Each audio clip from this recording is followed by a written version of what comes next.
This is the 217 Recovery Podcast with Corey Winfield. That deer smelled that sweet freedom. Want to see his children again. My stepdad, he had other plans. See, he beat that deer to the road because he wanted it more. He got down on one knee. My stepdad unloaded the fire of Brad Pitt in the war movie on him.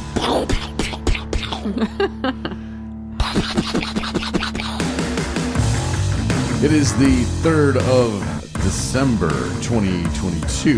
My name is Corey Winfield. My name's Marnie Winfield. And this is the 217 Recovery Podcast. From the road, brother.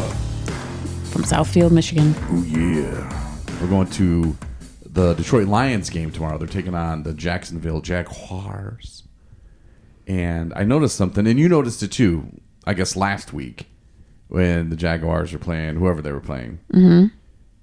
They have this creature guy. He puts on this ugly, raggedy-ass helmet. I don't even want to call it a Jaguar because it's really offensive to Jaguars, and it's yellow. It looks like someone peed all over it. And then he just has like some kind of tights on, yellow tights that he put some polka dots on. And then he has the American underwear, thongs for men. Mm-hmm. And when Jacksonville scores, he runs down there and he does his little pelvic thrust. And then they showed him from the back, and it's like up his butt crack. So my question was, is that their actual technical mascot? Or no, although they have another one, I think, but this is just some dude. This is a random guy that needs to be escorted out of the stadium. I think they pay him. I think he's on the staff. I think like somebody thought that was a great idea. He's got to be, because I've seen him in multiple games. Yeah. I mean, I doubt they travel with him. I don't think he's going to be at the game tomorrow. But at their home games, it's really awkward, and I wish they would talk to somebody about that. Yeah. Like, I don't think they have many fans, so it's something that I don't think that their fans are going to complain about. I mean, they're just lucky to get people in the game. Mm-hmm. So, I was like, how did you not see that before? I don't watch many Jacksonville games, I guess. Right. Yeah. So, I don't know. It'll be interesting, though, tomorrow in the game, and I think, just my predictions, if you're a betting man, there's woman help for that. Or woman, there's Gamblers Anonymous. I'm serious about that. Gambling is a huge addiction, and it's bad. Yes. But my prediction that I don't want anybody to bet on is the Lions 45, the Jacksonville Jaguars 38. You do gentleman's bet or gentlewoman's bet? Yeah. By a handshake, like I bet, not money. Yeah, but that's what I think is going to happen. So that's just my opinion as a professional radio broadcaster that does not broadcast professional sports. That's it. That's what you got for me on the game. I have no gander on what's going to happen. No, but I do have a lot of fantasy players playing. But it was fun. We came early today, and we met with my friend Dan. And he actually went to school. He's, I don't know, about 10 years or so younger than me, maybe more. And he is in recovery. He's got 5 years. And I first met Dan, probably years ago at one of my sister's birthday parties or something. That's how long it's been when I first met him and didn't even know him, really. But I met him again in IOP. We were both at Riverwood in Benton Harbor. And I was like, man, you look familiar. And he's like, aren't you Kylie's brother? I'm like, yeah, okay. So we kind of kept in touch ever since then. He's got more clean time than I do, which is good for him. But we recorded his video for the Spotlight videos, and it's interesting the stuff that he said. He's much younger than I am. Not much younger than you. But I'm just saying, because I asked him if it was hard, being young. Because I remember being young thinking, all right, I have a problem. I'll just drink beer. I'll just switch. And that'll tame me down. Because I thought I was too young to be an alcoholic. And I kept thinking, even when I was 36, I was like, well, I'm way too young to be an alcoholic. And he said, yeah, it was kind of tough. You have to watch the video for his real response. But he also said that he would much rather have been young and not have to waste all those years, to be out there like we were, drinking for 20 years. He said that he feels bad for people like us, and it takes what it takes. He got in trouble with the law a few times, and, now he kind of realizes that, yeah, it's much better life just without alcohol. And he was just afraid that he was going to be missing something and wanted to be the life of the party and all that. It's just like, wait a minute. What am I doing? I'm not the life of anything. I'm sitting in a room by myself drinking, trying to get blackout drunk. This, real fun, isn't it? Mm-hmm. And the thing is, too, that I love about the spotlights is the take on everybody's journey is so different, and so the takeaways are always something new. Everybody's story is different. Everybody's experiences are different, and I really enjoyed hearing from him from that perspective of, he's like, he was kind of corralled, is I think the words that he used, into like, this is what I need to do so I don't mess up the rest of my life. And then he just embraced that and was like, yep, they're probably right. And, and then life was good. And so he's doing amazing. And, obviously, like everybody in recovery, really proud of him. And his big thing, too, was finding something to replace it with. Because when you stop drinking, when drinking is your whole life, I mean, just think about it. Drinking's your whole life. Take that away. You're going to feel naked. You're going to feel like life has no meaning. What's the point? What am I doing? Drinking. You have to replace it with something. And then when he was telling his story about how he started knitting, he moved away and got a place of his own. He said he was like, 2 years in recovery or something. And the place below his apartment, it was like a knitting company or a knitting shop or something. Mm-hmm. And so he just took up knitting.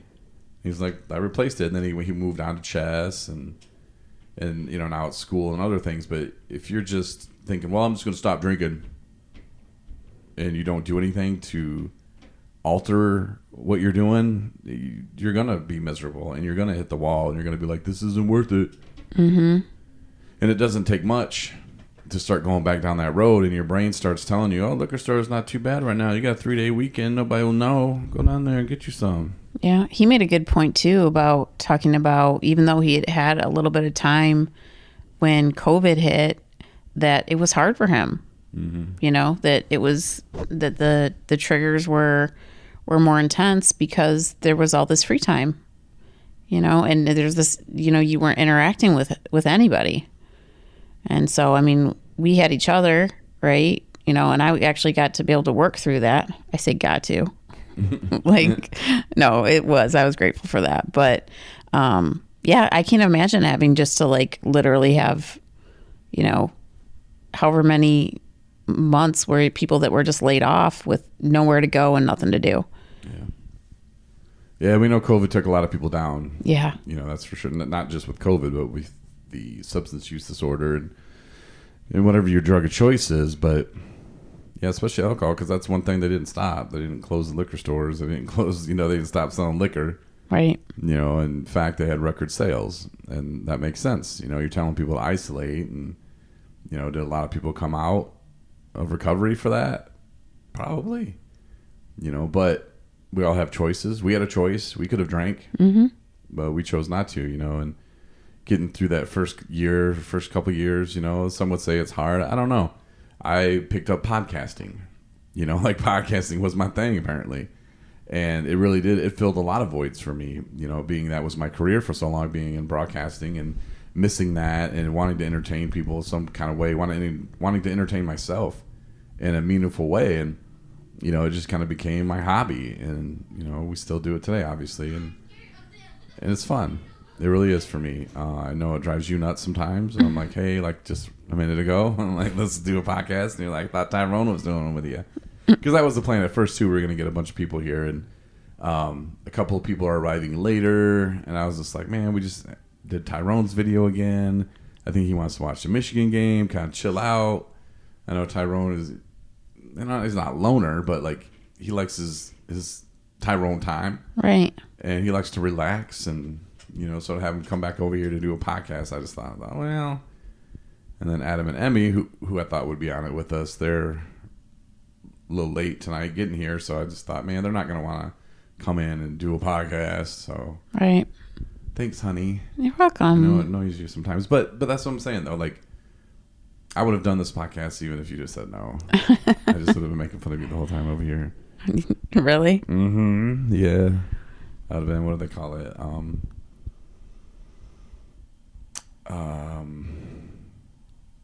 Passive aggressive. Oh, okay. Yeah. I don't doubt that at all. Yeah. I've been like, oh yeah, I wish somebody would have been on with me. But anyway, at least I know that about myself. That's good. Good self-awareness.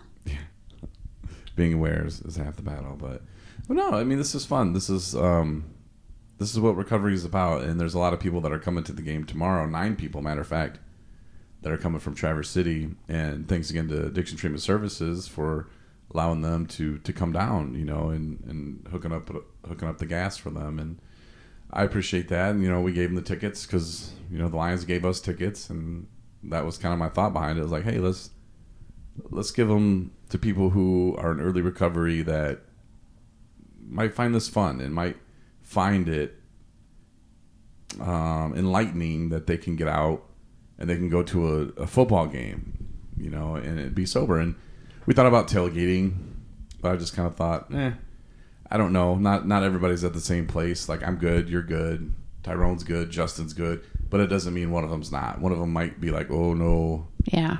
And yeah, drinking's everywhere. Smoking pot is everywhere. But we don't really need to put somebody in the Lions Den like that, like out tailgating. Absolutely not. You know, no, we it's get to the stadium early, and yeah, there'll be people there, and they'll be drinking, but that happens everywhere. Yeah. So that I don't feel as bad about, and you know, you got to think about those things too. If you're going to a concert, if you're invited to go somewhere, you know, are you ready? Only you know that. You know, you can sit there and go, yep, I'm ready. But in the back of your mind, is it going, yeah, I'm going to sneak away. I'm going to take $10 so I can buy a $10 beer. And I'm going to chug it. And I'm going to meet some people. I mean, if you're already thinking that in the back of your head, just say no and you don't want to go. Right. Because you've already lost the battle. Yep. So to put yourself in that situation, you know, like make sure you're good. Like if you're 100% like, hey, I'm going to this thing. I'm going to this event, whatever it is. I'm not going to drink. You know, I don't drink anymore. You know, I tell people to kind of use that philosophy of put it in the category of things you don't do anymore. Mm-hmm. Be honest with yourself. Mm-hmm. You don't eat fish. You don't drink. Oh, okay. You want to go to a fish fry? No, I don't. Okay. You know, there you go. You want to go to Blues Fest? No, I don't. Well, I might go because I kind of like the blues, but if you know it's like barbecue, brews, barbecue, and blues, you know, if something's titled that, probably shouldn't want to. Probably maybe pass that one. You know, buy the DVD or something. Buy, you know, there's different things you can do, but don't put yourself in the crosshairs like that if you can avoid it. And sometimes you can't, but I know what I'm talking about when I say you know what I'm talking about. Mm-hmm. So everybody knows what I'm talking about. I know that you know that I know what I'm talking about. You know that I know that they know that he knows that she knows that I know what we're talking about. Yeah, everybody knows what I'm talking about. That voice in the back of your head that's like making plans. Oh yeah, look at you and smile and say, hey, but in my mind I'm thinking, oh, I'm gonna get drunk and you're not even gonna know. I'm gonna sneak a half pint in my pocket and do this and that. First of all, nobody can sneak that stuff into the Lions game, I don't think. I heard it was pretty hardcore pat down. Yeah. You can't even take in normal food and I gotta wear a sock. Stuff. I'm stuffing tomorrow. That you won't pat me down. I did have a funny idea though with Tyrone, because Tyrone has a Lions jersey and it has his name on the back of it. And I was like, dude, if we printed out some headshots and then like gave you a Sharpie and like I started taking pictures of you with people from our crew and everybody's asking for your autograph. I wonder how many people would come up and ask for your autograph. Lots, I bet you. I wonder if people would get a suite. No, because they would know that he wasn't just a fan. That's like, all. I'm Hatch. Yeah. And they're like, all right, what year did you play? Right. He just rattles off a number and they're like, oh yeah, we got you up here. Or if he just walked on the field.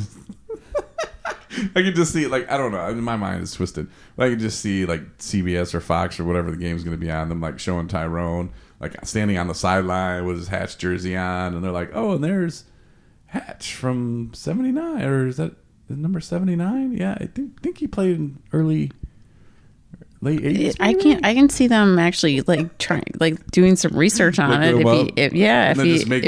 He looks like him. Well, if he, I mean, I wouldn't want him Sanders. to. No, I would definitely not want him putting himself out there like that because he obviously knows it's not true. But if you put up enough fuss to have them look into it, I bet you they would. That would be so funny. Yeah. I mean, in my mind, it would be, but yeah, I don't know. I'm twisted like that. For sure. So we're excited about tomorrow. Yeah. And we'll have all the details on how the game went and the awesome, amazing time we had. Yeah, and I'll probably post pictures too. Yeah. Because I'm going to take in the camera, I think. Cool. And then, obviously, the phone. But see, the camera, I can't put pictures online with that one. But I can with my phone. I don't know. Maybe I won't take it in. Who knows? But there will be a picture, at least one of them, shared somewhere. Yeah. On our Instagram, probably. But Facebook, too. Maybe Twitter. Yeah. So look at that. Thanks for listening to Marty and Corey live from Southfield in the hotel. Thanks, everybody. Have a great night. Thanks for listening to the 217 Recovery Podcast. We hope you come back for our next episode.